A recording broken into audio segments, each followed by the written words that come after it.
بسم اللہ الرحمن الرحیم۔ السلام علیکم ناظرین، آپ یوٹیوب چینل دیکھ رہے ہیں، میں عمران خان ہوں۔ ناظرین، عمران خان صاحب کے علاج کے حوالے سے ایک نیا کٹا کھل گیا اور یہ جو صورتحال ہے بہت ہی عجیب ہے، یعنی میرے لیے بڑی حیرت انگیز تھی۔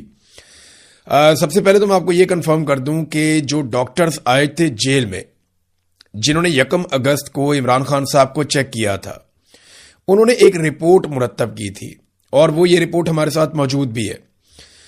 اس رپورٹ کا ایک پلان بی تھا جس کے مطابق عمران خان صاحب کا ایک ٹیسٹ کیا جانا تھا، سٹی کورنری اینجیوگرافی۔ اب یہ تجویز کیا گیا تھا کہ اس پروسیس سے عمران خان صاحب کو گزارا جائے۔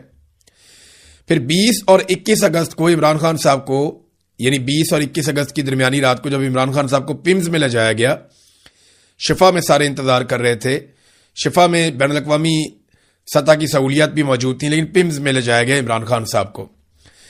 تو اب ہوا یہ کہ ٹھیک ایک دن گزرنے کے بعد وزیر اعظم آفس کی جانب سے ایک پریس ریلیز جاری ہوتی ہے جس میں پمز اسپتال میں یہ جو سٹی کورنری اینجیوگرافی کی جو سہولت ہے وہ فعال ہی نہیں، اس کی مشین ہی کام نہیں کر رہی، اور اب یہ ایک نیا کٹا کھل گیا۔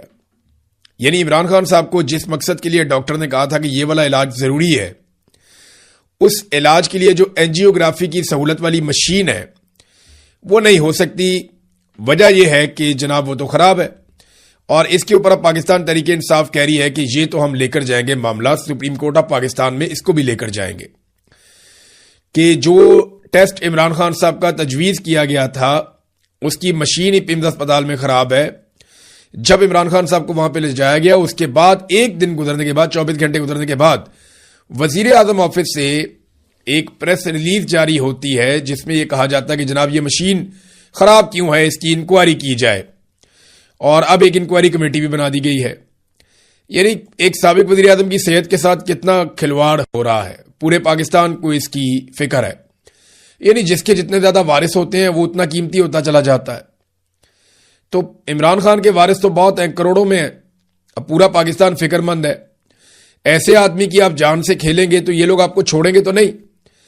اب بجائے اس کے کہ عمران خان صاحب کو شفا انٹرنیشنل اسپتال میں لے جایا تھا۔ اچھا، اس میں ایک اور بھی چیز پھیلائی جا رہی ہے مارکیٹ میں کہ اس میں کوئی اسٹیبلشمنٹ کی اور حکومت کی کوئی آپس میں لڑائی چل رہی ہے۔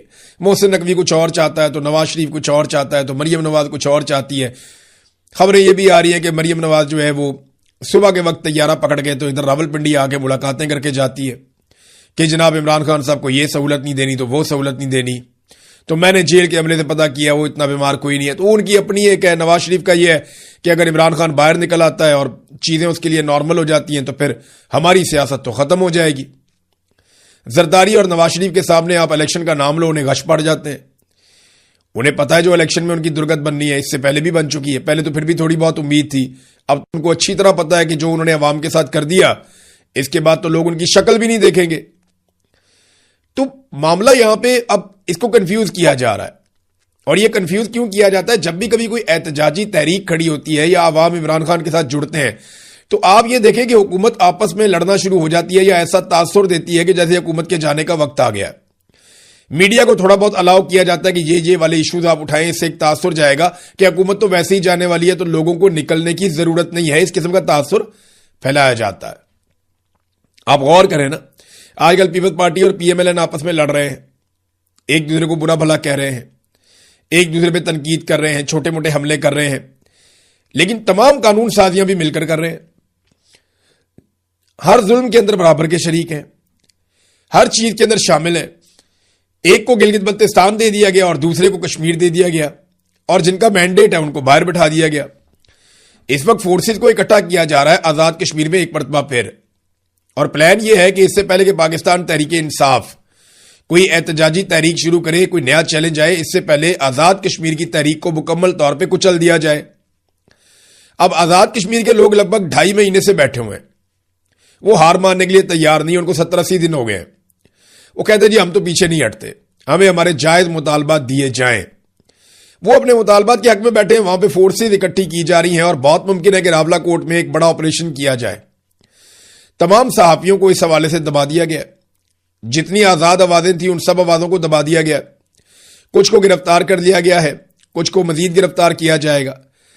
صحافیوں کو، یعنی میں رضی طاہر کا دیکھ رہا تھا کہ وہ ایک جرنلسٹ ہے، اس کو شناخت پریڈ میں ڈال دیا کہ جلسے والے دن یہ گیا ہوا تھا. ایک جلسے میں شرکت کرنا کیا پاکستان میں اتنا بڑا گناہ ہے کہ آپ دہشت گردی کے مقدمے ڈال کے شناخت پریڈ میں ڈال کے ان بندوں کو اندر کر دیں گے؟ اور وہ بندے بھی لگ بھگ 1 مہینہ ہونے والا ہے، وہ سارے بند ہے. 18-20 دن ہو گئے ہیں، وہ بندے چھوڑتے ہی نہیں. عدالت بھی ریمانڈ دے رہی ہے. یعنی رضی طاہر ایک صحافی ہے، جہاں پہ کہیں احتجاج ہوگا یا کوئی چیز ہوگی وہ اس کی کوریج کے لیے جائے گا. وہ اپنی کوریج کے لیے گیا، اس کو پکڑ کے اندر ڈال دیا. اس کے ساتھ اور صحافی ان کو بھی اندر ڈال دیا. احمد فرحاد کے ساتھ دیکھیں کیا کر رہے ہیں، سہراب برکت کے ساتھ کیا کیا، قاس جاوید ان کے گھروں پہ چھاپے مار رہے ہیں. ہر صحافی کو جس کا تعلق آزاد کشمیر سے، اس کو دیوار کے ساتھ لگایا گیا، اس کو کمپرومائز کرنے کے لیے کہا گیا، کیونکہ وہاں پہ ایک انہوں نے بڑا آپریشن کرنا ہے اور کوشش کرنی ہے کہ اگست کے مہینے کے اختتام تک یا ستمبر کے شروع میں وہاں سے جتنے بھی مظاہرین ہیں ان سب کو ہٹایا جائے اور چیزوں کو نارملائز کیا جائے، تاکہ بعد میں جو پاکستان تحریک انصاف کی احتجاجی تحریک چلے اس کو کچلنے میں آسانی رہے اور سیکورٹی فورسز ویلی ہو کے وہ والے کام کریں. تو کیا محسن نقوی اس سارے کے اندر شامل نہیں ہے؟ یا عاصم منیر کی مرضی کے بغیر ہو رہا ہے؟ سوال ہی پیدا نہیں ہوتا. یعنی یہ تاثر صرف پھیلایا جا رہا ہے، گڈ کاپ اور بیڈ کاپ کھیل رہے ہیں. میں آپ کو بتا رہا ہوں کہ عاصم منیر کی انشورنس پالیسی نواز شریف اور زرداری کے پاس ہے، جبکہ نواز شریف اور زرداری کی انشورنس پالیسی اور سیاسی زندگی عاصم منیر کی مٹھی میں. یہ بہت بری طرح ایک دوسرے کے ساتھ بندھے ہوئے ہیں اور ایک دوسرے کے ساتھ پھنسے ہوئے ہیں. سوال ہی پیدا نہیں ہوتا کہ یہ ایک دوسرے کے چنگل سے نکل جائیں. حامد میر صاحب نے خبر دی کہ صدر زرداری جو ہے وہ ایوان صدر چھوڑنے پر ذہنی طور پہ تیار ہو چکے ہیں.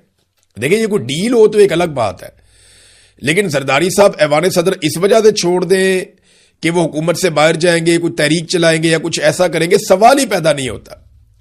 دیکھیں نا، ابھی زرداری صاحب نے حال ہی میں اسٹیٹمنٹ دیا کہ وہ اسٹیبلشمنٹ کے ہاتھ مضبوط کریں گے، تو پھر انہیں حکومت چھوڑنے کی کیا ضرورت ہے؟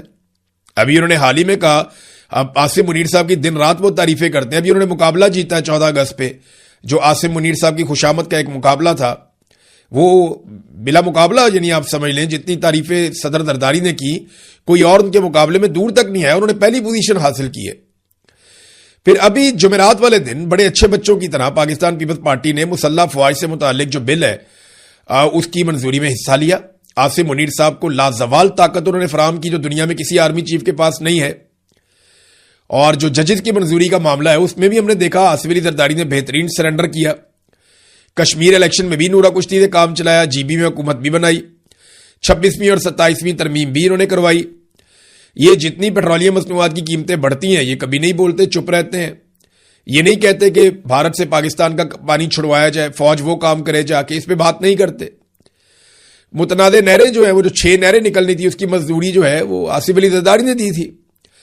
تو پی ٹی آئی کی مخصوص نشستیں بھی انہوں نے ڈکار لی ہیں، مل کے انہوں نے سارے جرائم کیے. ہر کام آصف علی زرداری اور نواز شریف نے مل کر کیا. یہ الگ ہو ہی نہیں سکتے. اور فیلڈ مارشل عاصم منیر صاحب کی آشیرواد سے انہوں نے یہ سارا کام کیا. تا حیات استثنا آصف علی زرداری چھوڑ سکتے ہیں؟ وہ یہ کہہ سکتے ہیں